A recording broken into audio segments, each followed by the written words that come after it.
Bonjour à tous. Aujourd'hui, nous sommes le lundi 1er juin 2026 et notre cher ami Paul Craig Roberts est avec nous. Bienvenue, Michael. Merci, Nima. Paul, ces dernières heures, on a appris qu'Israël a demandé aux habitants du sud de Beyrouth, dans un quartier appelé Dahia, d'évacuer leur maison parce qu'ils comptent attaquer et détruire tout ce qui s'y trouve. On a ensuite vu un exode massif dans cette zone. En regardant les images, les vidéos qui arrivent, l'Iran a réagi. Le ministre iranien des Affaires étrangères, ainsi que le président du Parlement iranien, ont déclaré qu'il n'y avait plus de discussion, ni directe ni indirecte, avec les États-Unis, plus aucun message échangé. Et ils ont adressé un avertissement à Israël en disant qu'il fallait évacuer le nord du pays.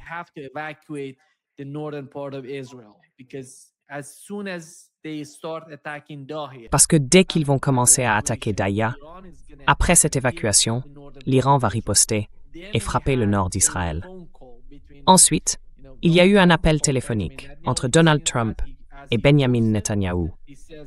Apparemment, comme il l'a publié, il a dit « J'ai eu un appel très productif avec le Premier ministre Bibi Netanyahou d'Israël et il n'y aura pas de troupes envoyées à Beyrouth. » Je ne sais pas ce que ça veut dire, parce qu'il parle de l'attaque israélienne menée par leurs avions de chasse sur Beyrouth.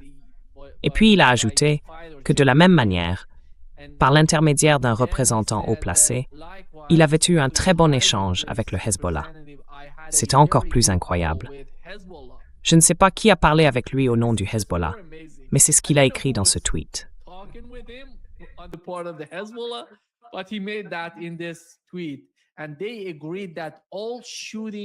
Et ils ont convenu que tous les tirs cesseraient, qu'Israël ne les attaquerait pas, et qu'eux non plus n'attaqueraient pas Israël. Oui, le président Donald J. Trump. Voilà ce qui s'est passé. Et plus tard, on a appris de Benjamin Netanyahou qu'ils avaient dit « Si le Hezbollah nous attaque, nous allons riposter. » Et le Hezbollah a répondu « Tant que les Israéliens seront dans le sud du Liban, tant qu'ils occuperont le territoire libanais, nous les attaquerons. Nous allons les attaquer et les forcer à quitter le Liban. » Quelle est votre compréhension de tout ça, Paul? Qui dirige vraiment la situation? Est-ce Donald Trump? Parce que, face à ce genre de pression, on voit bien que Donald Trump peut agir, peut appeler Benjamin Netanyahou. Et vous, comment voyez-vous les choses? Qu'est-ce que vous ressentez par rapport à ce qui se passe?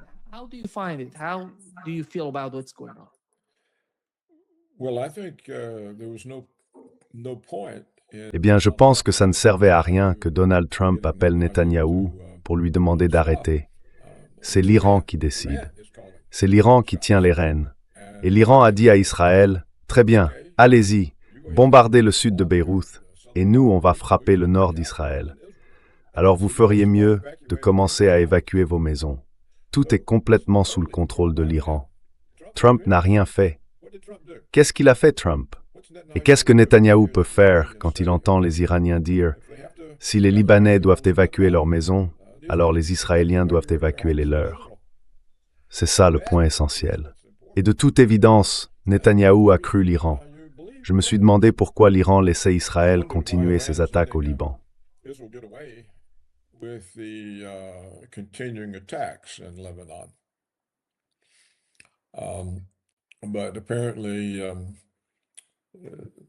Mais apparemment, les Iraniens ont décidé que ça avait assez duré. C'est mon impression en tout cas. Je ne pense pas que Trump ait eu quoi que ce soit à voir là-dedans. Franchement, qu'est-ce que Trump pourrait faire? Et pourquoi aurait-il besoin de dire à Netanyahou « Hé, tu veux pas être bombardé et devoir évacuer tes maisons ?» Netanyahou le sait très bien. Donc je suppose que tous ces combats que les Israéliens ont relancés au Liban, c'était juste un test pour voir si l'Iran allait réagir ou si, comme Poutine, il ne ferait rien. Il semble que l'Iran ait mis un peu de temps à agir, mais ce qu'ils ont fait paraît efficace. Ça montre qu'Israël sait qu'il ne peut pas vraiment se protéger d'une attaque iranienne. Et donc je pense que c'est une bonne chose que les Iraniens aient réagi.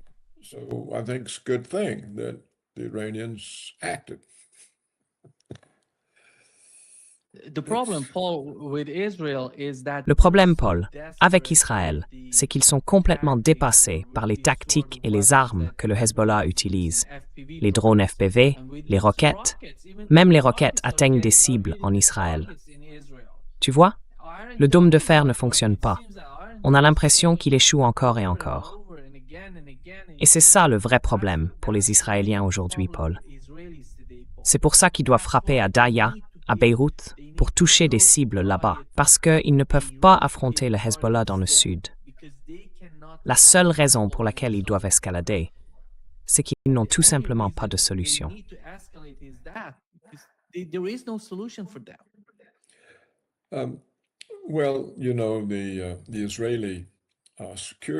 Eh bien, vous savez, le ministre israélien de la Sécurité a déclaré qu'Israël n'autoriserait pas Trump à se retirer de la guerre. Et bien sûr, le ministre israélien de la Sécurité y parvenait, parce que ce qui empêcherait Trump de se retirer, ce serait qu'Israël attaque le Liban et force l'Iran à abandonner le cessez-le-feu. Donc ça maintient la guerre en cours. Et c'est ce qui se passait. D'ailleurs, j'en ai parlé aujourd'hui dans un article.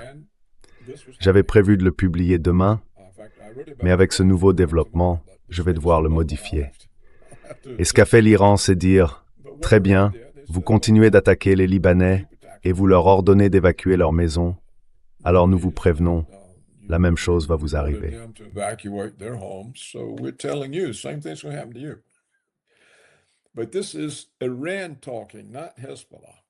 Mais là, c'est l'Iran qui parle, pas le Hezbollah. Et si Israël n'est même pas capable de gérer le Hezbollah, il ne pourra certainement pas faire face à l'Iran. Donc pour mettre fin à cette situation et forcer les Israéliens d'extrême droite à abandonner leur projet du Grand Israël, l'Iran doit leur porter un coup décisif. Il faut que quelqu'un fasse comprendre aux Israéliens, à tous les partis politiques, à toute la population, qu'il n'y a aucune chance pour le Grand Israël. Soit ils y renoncent, soit ils seront détruits. C'est la seule façon d'avoir un jour la paix au Moyen-Orient. Peu importe ce que Trump dit ou fait, il ne fait que fanfaronner. Il n'a plus aucune influence sur ce qui se passe là-bas maintenant. Les Américains ont prouvé à Gakipa ou Swing.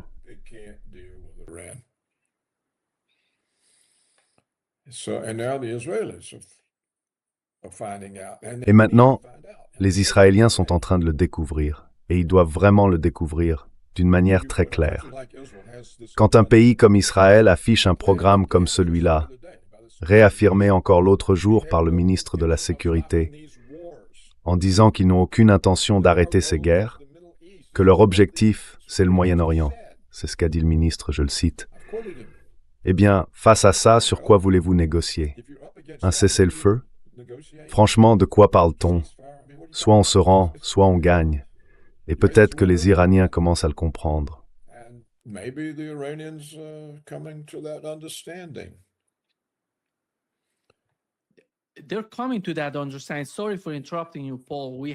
commencent à comprendre ça. Désolé de t'interrompre, Paul. On a eu le président du Parlement iranien avant-hier.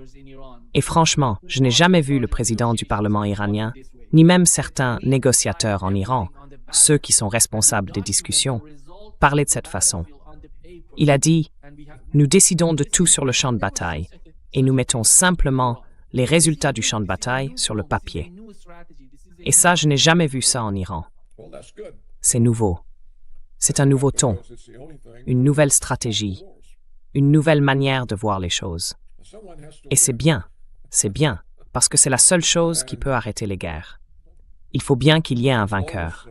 Tant que les Iraniens montraient une hésitation à gagner, les Israéliens et les Américains pouvaient continuer. Mais si les Iraniens se disent « Pourquoi hésiter à gagner ?» et qu'ils décident de le faire, alors Israël devra accepter la réalité. Et ça veut dire qu'ils devront renoncer à l'agenda du Grand Israël.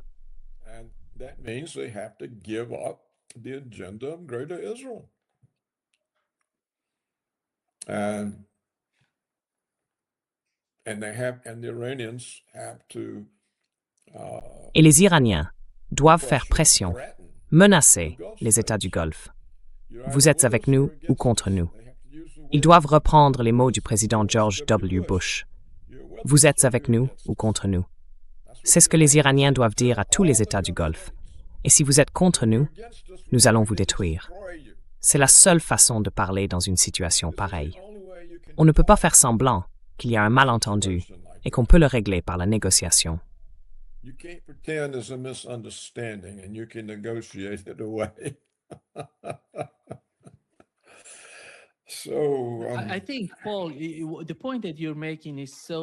Je pense, Paul, que le point que tu soulèves est tout à fait juste, vraiment. Parce qu'avant que tout ça n'arrive, la guerre avec l'Iran et le fait qu'ils allaient attaquer le nord d'Israël, les États-Unis avaient dit à Hezbollah, si vous ne voulez pas qu'Israël vous attaque, alors arrêtez d'attaquer Israël. Pas dans le nord d'Israël, mais dans le sud du Liban.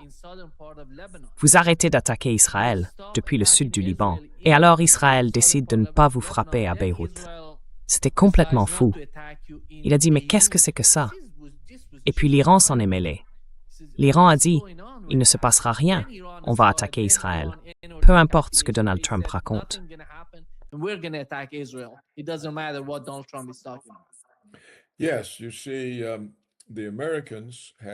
Oui, vous voyez, les Américains ont qualifié la résistance du Hezbollah à une invasion israélienne d'agression. Donc, Israël envahit le Liban et le Hezbollah résiste à cette invasion. Et qui est accusé d'agression? Pas Israël, mais le Hezbollah. Autrement dit, la position du régime Trump, c'est que le sud du Liban appartient à Israël.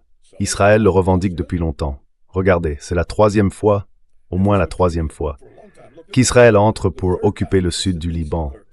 Lors des tentatives précédentes, l'armée israélienne a été repoussée.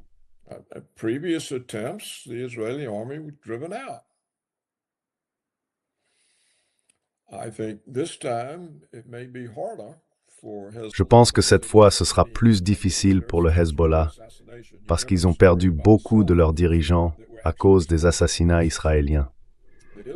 Vous vous souvenez de cette histoire avec les téléphones portables qui étaient en fait des explosifs qu'Israël pouvait déclencher à distance?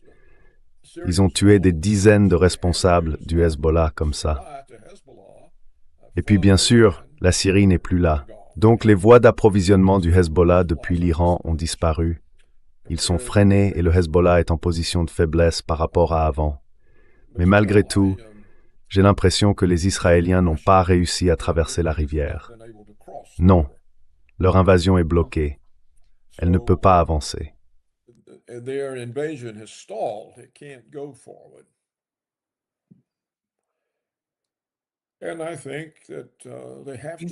je pense qu'ils doivent être dans certaines zones, Paul, qui sont proches de la frontière, de leur frontière. Enfin, ils n'ont pas vraiment de frontière, mais si on part du principe qu'ils en ont une. Dans certaines zones, le fleuve Litanie s'approche de leur frontière. Ils arrivent jusqu'au Litanie, mais ils en sont encore loin au Liban. Et dans d'autres régions, tu sais, ils ne sont même pas près du fleuve Litanie.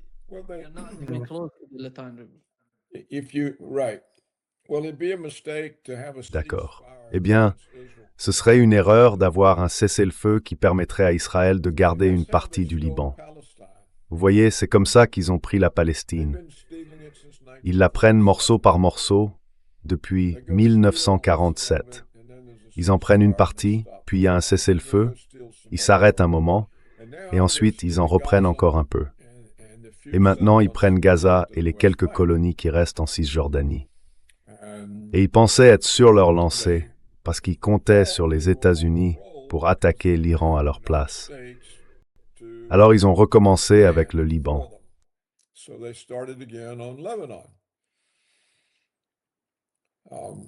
Les Iraniens ont tenu bon. Et je pense que le ton ferme qu'ils ont adopté, comme vous l'avez rapporté, c'est sans doute vrai. Et c'est efficace, parce qu'il n'y a rien que les États-Unis ou Israël puissent faire pour bloquer les missiles qui arrivent sur Israël. À mon avis, ça aurait même été encore plus fort si, au lieu de simplement lancer une menace, les Iraniens avaient directement envoyé une salve de missiles sur Israël, et qu'ils disent « maintenant évacuez ». D'autres arrivent. Évacuez Tel Aviv. Nous allons détruire Tel Aviv. Faites sortir tout le monde de Tel Aviv. C'est comme ça qu'on met fin à une guerre. en montrant clairement qu'on est aussi déterminé à les détruire qu'Israël l'est à détruire l'Iran et le Liban.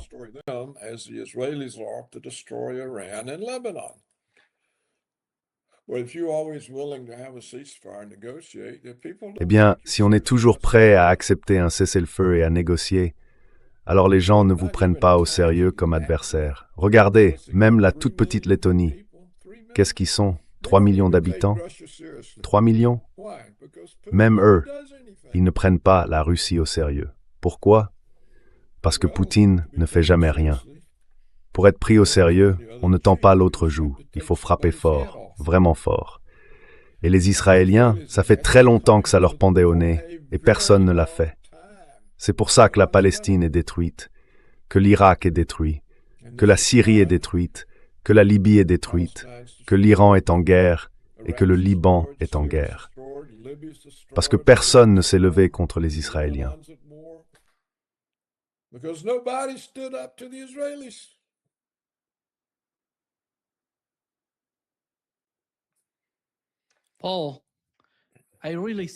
Paul, franchement, je vois bien ce qui va se passer si ces États arabes et ces dirigeants des pays du Golfe continuent avec la même attitude, le même comportement qu'on a vu jusqu'à présent, les mêmes politiques. Ils vont finir par vivre exactement ce qu'on voit dans le sud du Liban. Un jour, Israël ira en Arabie Saoudite, aux Émirats Arabes Unis, et prendra tout ça en disant « c'est une zone tampon entre Israël et l'Iran. Je veux une zone tampon, une zone morte. » Et ces gens-là, on ne voit aucune courbe d'apprentissage chez eux, aucune évolution. Il n'y a rien. Je ne sais pas à quoi ils pensent. Ils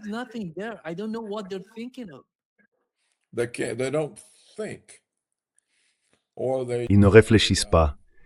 Ou alors ils se disent juste « Oh, j'ai envie de profiter de la soirée, on verra ça demain. » Écoutez, les Israéliens ont déjà fait savoir à l'Arabie Saoudite qu'ils ont redéfini le concept du Grand Israël.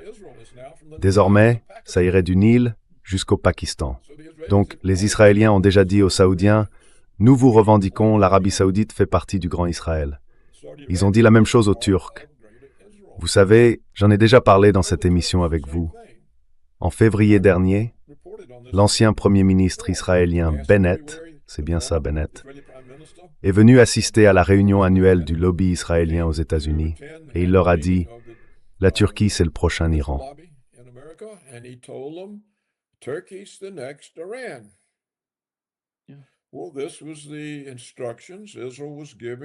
Eh bien, c'était l'instruction qu'Israël donnait au lobby pro-israélien. Commencer à diaboliser la Turquie, à présenter la Turquie comme un pays terroriste et à monter tous les Américains naïfs contre elle pour qu'ils finissent par accepter une attaque américaine contre la Turquie. Donc clairement, après Israël, la prochaine cible devait être la Turquie. Si l'Iran ne s'était pas interposé, c'est exactement ce qui se serait passé. La seule force au Moyen-Orient qui s'est levée, c'était l'Iran. Aucune autre. Pas même les Palestiniens. Je veux dire, les Palestiniens sont restés passifs depuis le début, depuis 1947. Ils ont simplement accepté d'être chassés de leur village.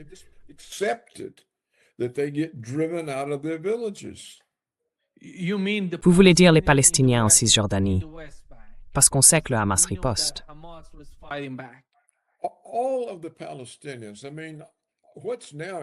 Tous les Palestiniens.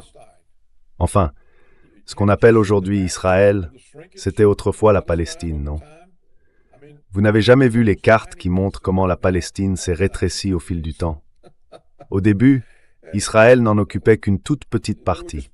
Maintenant, c'est la Palestine qui n'en occupe plus qu'une toute petite. Et les Palestiniens sont restés passifs. Au lieu de s'armer, ils ont quitté leur maison, ils ont laissé leurs oliveraies. Je me trompe peut-être, mais je crois qu'il y a maintenant 3 générations de Palestiniens nés dans des camps de réfugiés, en Jordanie, et je crois au Liban. Ils y naissent, ils y vivent, dans des camps de réfugiés. 3 générations de Palestiniens. Pourtant, les Palestiniens étaient plus nombreux que les Israéliens. Ils auraient pu les anéantir, mais ils ne l'ont pas fait. Ils ont fui l'agression.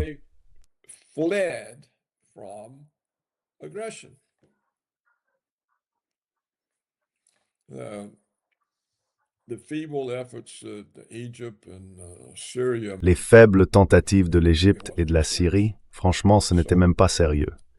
Donc là, c'est un vrai changement. Ce que l'Iran a fait, c'est un changement. Et si ce pays continue à avoir les capacités qu'il semble posséder et qu'il décide d'aller jusqu'au bout, il peut détruire le projet sioniste du Grand Israël. Et ça mettrait fin à des décennies de conflits. Je pense aussi que les Israéliens doivent se retirer de la Cisjordanie. Ils doivent rendre la plupart de ce qu'ils ont pris. Ils doivent se retirer de Gaza, de Jérusalem-Est. Ils devraient être contraints de le faire. East Jerusalem? they should be forced to do that. You know, Netanyahu is already Vous savez, admitted Netanyahou a déjà reconnu qu'ils intègrent maintenant 70% de Gaza à Israël. Et son public a répondu 100%, 100%. Il a dit, oui, ce sera 100%, mais on va le faire petit à petit. Ça ne provoque pas la même opposition si on prend tout d'un coup. Il a ajouté, regardez, on en avait 50, personne n'a rien dit. Puis on est passé à 60, personne n'a rien dit. Alors maintenant, on va aller à 70. Mais si on prenait tout d'un coup, quelqu'un finirait par réagir. Voilà comment les Israéliens ont procédé. C'est comme ça qu'ils ont volé la Palestine. Vous savez ce que les gens appellent Israël, en réalité c'est la Palestine. En 1947, tout était palestinien. In 1947, it was all Palestinian. And this is the Israel. Et voilà le plan israélien pour le Liban. D'abord, ils prennent tout jusqu'à la rivière. Puis, d'une manière ou d'une autre, ils traversent la rivière et en prennent encore un peu. Et finalement, ils arrivent à Barouch et s'en emparent aussi. C'est...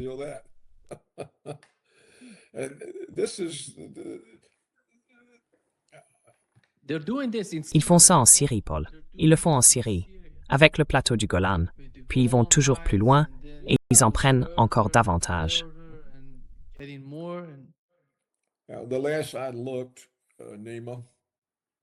La dernière fois que j'ai vérifié, Nima, les rapports disaient qu'Israël était aux abords de Damas. Et le ministre israélien a déclaré « Nous sommes là pour rester. Nous ne repartirons pas. » Donc ils ont bien plus que le plateau du Golan, bien plus que ça. Et bien sûr, le Grand Israël inclut aussi la Jordanie et une partie de l'Égypte. Tout ça, c'est clair. Ce n'est pas caché.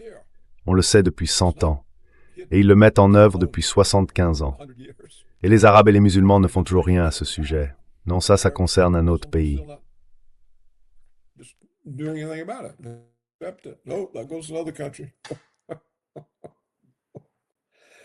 Et pendant tout ce temps, qu'ont fait les gouvernements occidentaux?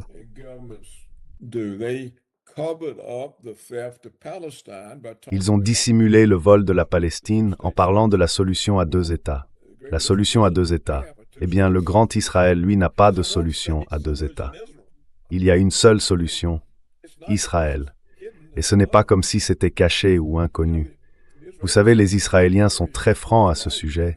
Ils ne le nient pas, ils brandissent les cartes. Oui, ils brandissent les cartes. Donc, je veux dire, ça montre une confiance énorme de la part des Israéliens. J'imagine, parce qu'ils savent qu'ils ont Washington dans leur poche.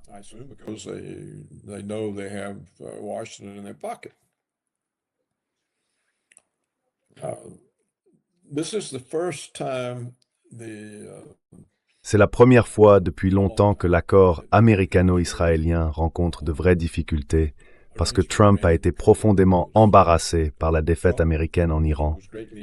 Et ensuite, on leur a fait croire que Téhéran tomberait en 3 jours, ce qui n'est pas arrivé.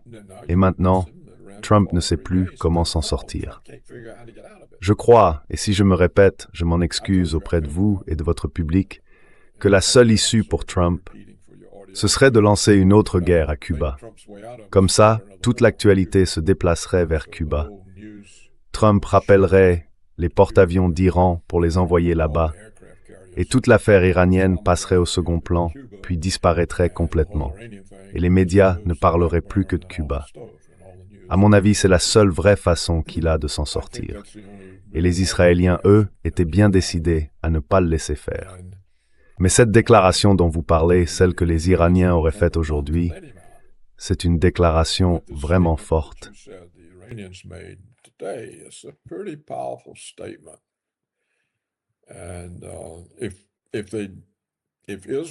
Et si Israël ignore tout ça et continue de bombarder le Liban et que l'Iran ne réagit pas, alors plus rien ne peut arrêter Israël. Il n'y a aucun moyen de les stopper. Donc si Israël décide que l'Iran bluffe et qu'ils veulent le prouver ou envoyer un message secret du genre « on va vous frapper », l'Iran n'a qu'à répondre « on vous frappera aussi ». Dimona, c'est notre cible nucléaire. On la touche et vous êtes fini.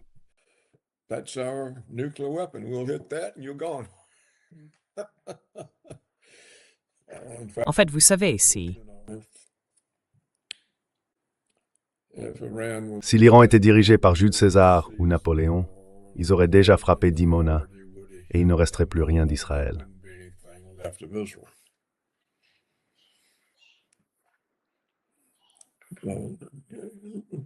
De vrais généraux ne laissent pas passer des occasions comme celle-là.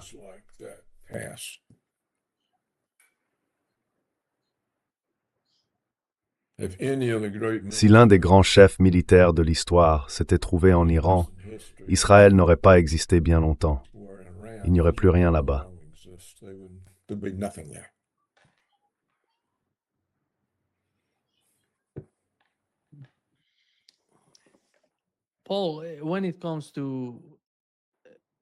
Paul, quand on parle de Gaza, quand on parle de la Palestine, tu dis qu'ils ne se sont pas défendus. Mais ils manquent d'armes, ils manquent de moyens.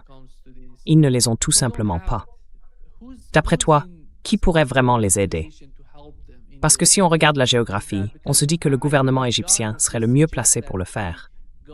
Pourtant, ils ne font rien. Je ne sais pas si tu as entendu ce type, cet Israélien, Jonathan Pollard, hier. Il a dit qu'après la guerre contre l'Iran, la prochaine étape, ce serait l'Égypte et la Turquie. Et il a peur de la Turquie. Il ne sait pas comment gérer la Turquie, parce que la Turquie fait partie de l'OTAN. D'ailleurs, je ne sais même plus ce que veut dire l'OTAN aujourd'hui. Pour moi, il n'y a plus vraiment d'OTAN.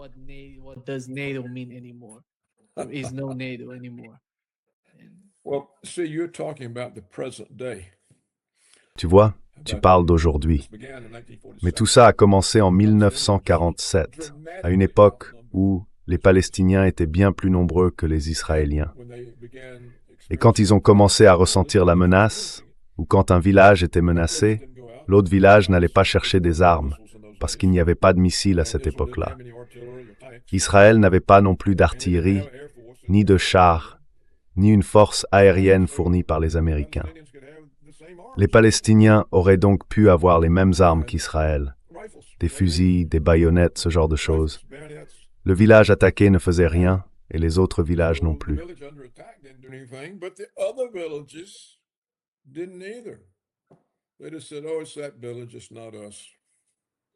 Ils ont juste dit « Oh, c'est ce village-là, c'est pas nous ».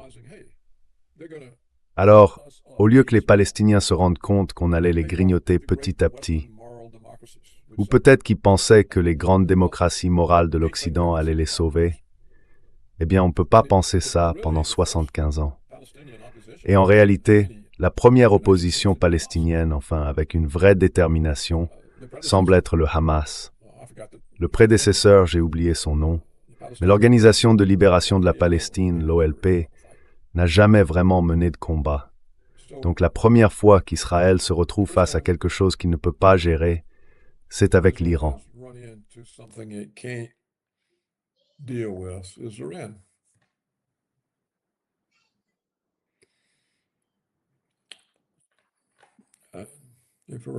Si l'Iran continue de mettre la pression, alors à quoi tout ça va servir?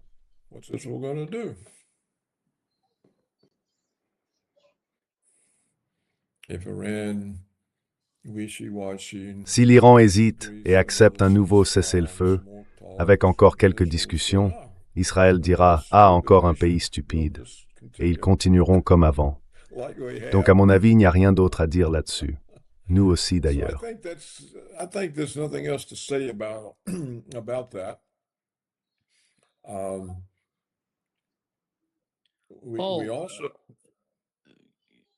D'accord, vas-y. Ensuite, je poserai ma question. We also see that the Russians. On voit aussi que les Russes et les Chinois n'ont pas eu l'intelligence de dire clairement qu'ils ne toléreraient pas une attaque contre l'Iran. Ils auraient pu l'empêcher simplement en le disant. They could have prevented that Mais ils n'ont rien fait. by saying so. Ils ont laissé They faire. didn't do anything. Donc les Russes et les Chinois ne montrent pas plus de détermination que les Palestiniens ou que les autres peuples arabes. Et bien sûr, chaque fois que l'Égypte avait un dirigeant, on l'assassinait. And of course, every time Egypt got a leader, we assassinated him. So Alors si, if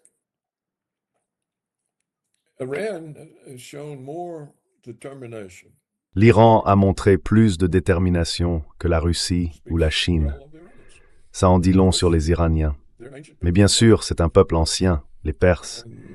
Et dans toute l'histoire, tous ceux qui se sont mesurés aux Perses ont affronté quelque chose de redoutable.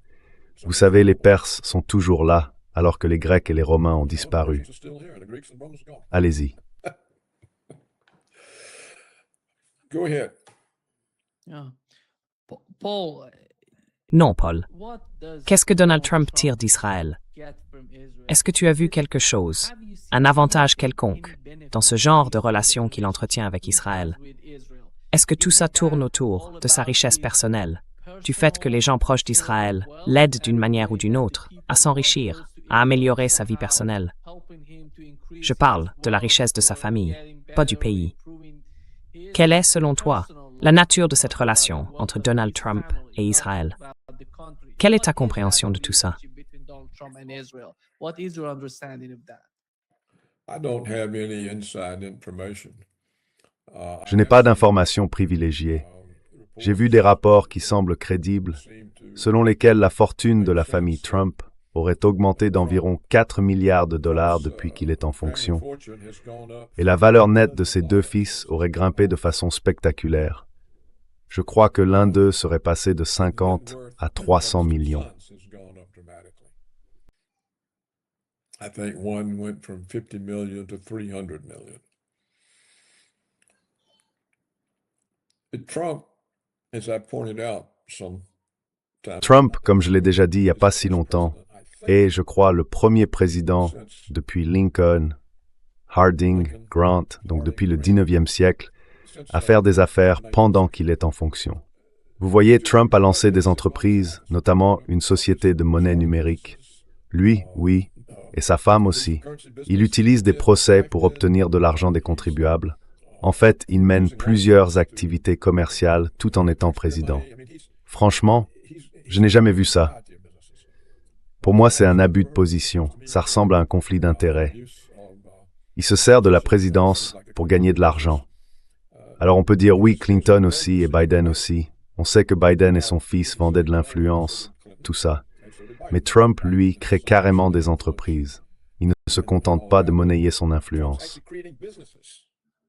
He's not just peddling influence. He's creating businesses while he's president. Il crée des entreprises alors qu'il est président. Je ne comprends pas très bien pourquoi ça n'a pas posé problème, ou pourquoi personne n'a contesté ça. J'ai du mal à imaginer que ce soit acceptable, parce que ce genre de situation n'a existé que sous 2 ou 3 présidences extrêmement corrompues, il y a 2 siècles, au 19e siècle. On est au 21e siècle quand même. Et puis on sait aussi que ces campagnes politiques, les deux ont été financées par des milliardaires juifs. Apparemment, dans son ascension dans l'immobilier à New York, les casinos et d'autres affaires du même genre, il aurait eu accès à de l'argent israélien pour le soutenir. Je ne sais pas si c'est vrai, mais cette femme, Adelson, qui a donné énormément d'argent pour sa réélection, son mari était dans le secteur des casinos. Donc si Trump s'y lance, on peut se dire que, oui, certains milieux juifs se disent « Allons-y, investez Nazri ». The Jewish elements say, yeah, let's invest in him. He might go somewhere. You know, this is the way. Il pourrait aller loin, vous savez. C'est un peu comme la façon dont on a approché Winston Churchill. Churchill n'a jamais réussi à vivre selon ses moyens, peu importe à quel point ils étaient importants. Lui et sa femme n'y arrivaient pas, ils étaient toujours endettés, Il a même failli perdre sa propriété à la campagne, et ce sont des financiers juifs qui l'ont sauvé. Donc je pense que c'est intelligent de la part de certaines personnes d'aider ceux qui ont du potentiel. Et clairement, Churchill faisait partie de ces gens-là. Je ne condamne donc pas les Juifs pour avoir fait ça. C'est logique. Le type allait quelque part. On pouvait avoir besoin de protection. Peut-être que quelqu'un finirait par s'en prendre à nous. Tout ça fait partie de la vie, tout simplement. Il y a eu un rapport, tout récemment, issu de publications financières, qui disait que le lobby israélien paye des Américains $7,000 pour chaque article qu'ils écrivent en défense d'Israël. Ces gens-là, on les appelle des influenceurs, et il y en a quelques dizaines. Ils défendent Israël contre les accusations de génocide, ou bien ils expliquent que toute l'agression vient du Hezbollah, du Hamas ou de l'Iran, et non d'Israël. Eh bien, ils sont payés $7,000 par article. Et en plus, ils se font bien voir du lobby israélien qui est extrêmement puissant et qui a beaucoup d'influence sur la réussite et la carrière des gens. On a vu qu'il pouvait même intervenir dans les universités et peser sur les décisions de titularisation. Et ça, c'est parce qu'il fait des dons à ces universités. Tout cela continue, et c'est presque naturel. Et qui sait si Trump n'en a pas lui aussi tiré profit. Je pense que l'alliance de Trump avec Israël n'est pas différente de celle du Congrès américain avec Israël.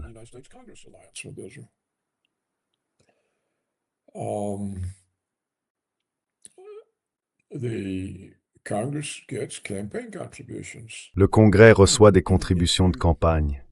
Si vous contrariez Israël, ils se débarrassent de vous, comme Thomas Massie. Ils viennent justement de se débarrasser de Thomas Massie. Ils ont aussi écarté Marjorie Taylor Greene, simplement en la poussant à démissionner.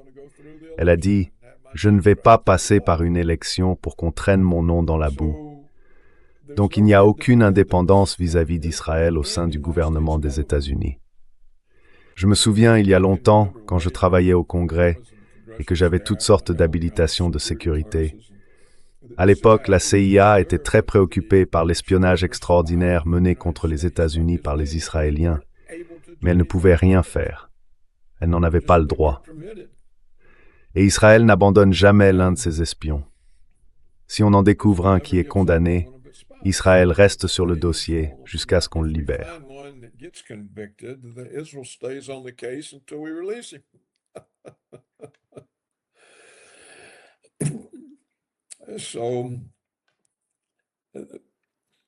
Les médias, vous savez, font simplement partie du tissu économique de tout ça. On ne peut pas vraiment y échapper. Quand les meilleurs journalistes du pays, Tucker Carlson, Candace Owens, Megyn Kelly, Matt Taibbi, Glenn Greenwald, ne peuvent pas travailler dans les médias parce qu'Israël ne le permet pas, eh bien, ils existent tous de manière indépendante. Ils ont un public suffisamment large pour vivre comme analystes indépendants, comme source d'information indépendante. Aucun d'entre eux n'a de poste dans une entreprise de médias. Ils ont tous exclus du système médiatique. They were all kicked out of the media. Tucker Carlson was Fox News's biggest revenue. Tucker Carlson était le plus gros générateur de revenus de Fox News. Et pourtant, ils n'ont même pas eu le droit de le garder. Donc l'influence d'Israël aux États-Unis est énorme. C'est puissant. Et vous savez, j'ai été rédacteur au Wall Street Journal, chroniqueur pour Business Week, pour Scripps Howard, pour Newsweek, pour Creator Syndicate. Aujourd'hui, j'ai plus accès aux médias. Avant, je passais tout le temps à la télé américaine, les émissions du matin, le Today Show, This Week avec David Brinkley, vous voyez. N'importe quel rédacteur qui m'inviterait aujourd'hui serait immédiatement viré. Donc on peut bien voir que c'est un réseau complètement verrouillé.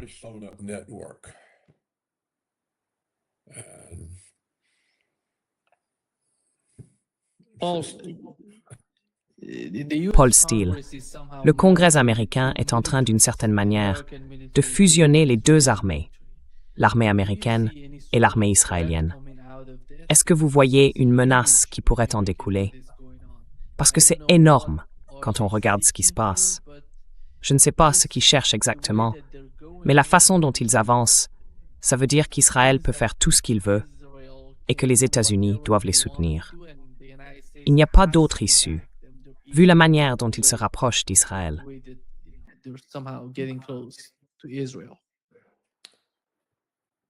That's right.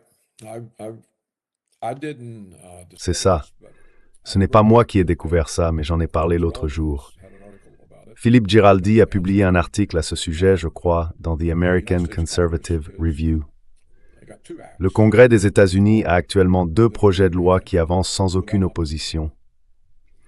Et ces textes intègrent les armées israéliennes et américaines de plusieurs façons, notamment dans le développement d'armes, les brevets et la question de la propriété des systèmes d'armement. Franchement, c'est incroyable à lire.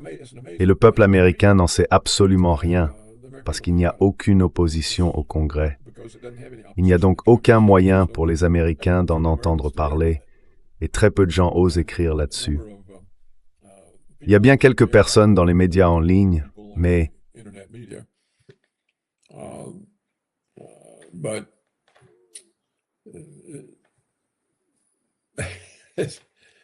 it's not a normal situation. ce n'est pas normal qu'une superpuissance se laisse mener par le bout du nez par un pays de 8 millions d'habitants. Et pourtant, c'est exactement ce que font les États-Unis. Regardez avec quelle facilité Israël a réussi à entraîner les États-Unis dans un acte d'agression en attaquant l'Iran. Pourquoi? Qu'est-ce qu'on y a gagné? Les Iraniens ne nous ont rien fait. Les services de renseignement américains répètent depuis des années qu'il n'y a aucune preuve que l'Iran travaille sur une arme nucléaire. Et malgré ça, Trump se lève, contredit la CIA et dit « Je dois les empêcher d'avoir la bombe ». Eh bien, le président refuse même de dire la vérité, simplement parce qu'Israël risquerait de se fâcher. The president won't even tell the truth because Israel will get upset.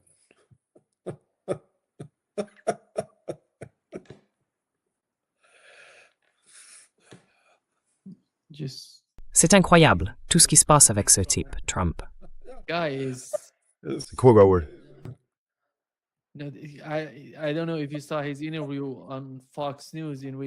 Je ne sais pas si vous avez vu son interview sur Fox News, où il a expliqué qu'il n'attendait que 2 choses de l'Iran. La première, c'est d'ouvrir le détroit d'Ormuz, sans aucun péage ni frais. Et la deuxième, c'est de déclarer ou d'admettre qu'ils ne vont pas chercher à obtenir la bombe nucléaire, ni à en acheter à d'autres pays, ni à en fabriquer en Iran. Donc, il avait déjà tout ça avant que la guerre ne commence. Il n'y avait aucun problème dans le détroit d'Ormuz. Les Iraniens négociaient avec les États-Unis sur leur programme nucléaire pour rassurer Washington qu'ils ne cherchaient pas à se doter de l'arme atomique.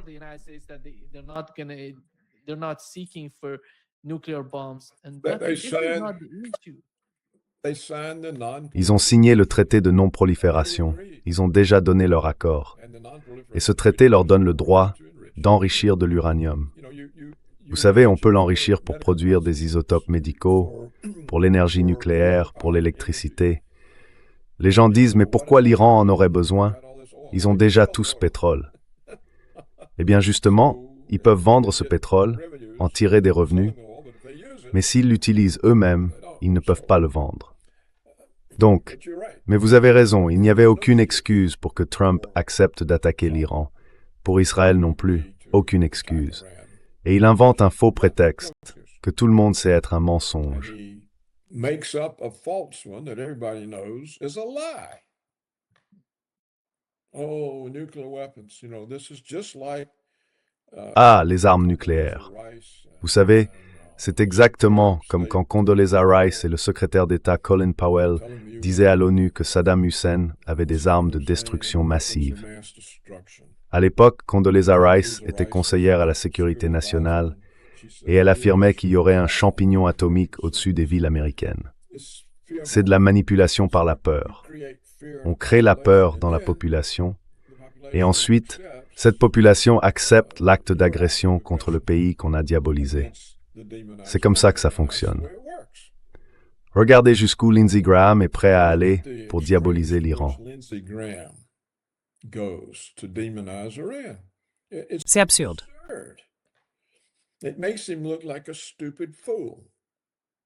Ça le fait passer pour un idiot complet. Et il ne lâche rien. Il continue. Israël après 6. Et ensuite, il va en Israël et dit « Je suis israélien ». Alors, qu'est-ce qu'il fait au Sénat des États-Unis? So what's he doing in the United States Senate?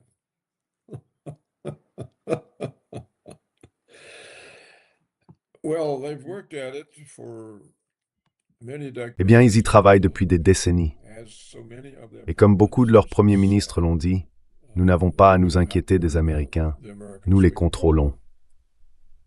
Ils l'ont répété encore et encore. Donc ça semble bien être le cas. seems to be the case. Eisenhower a été le dernier qu'ils ne contrôlaient pas. Quand les Israéliens, les Britanniques et les Français sont entrés en Égypte pour reprendre le canal de Suez, When the Israelis Eisenhower les a forcés à se retirer. steal back the Suez Canal, Eisenhower made them get out.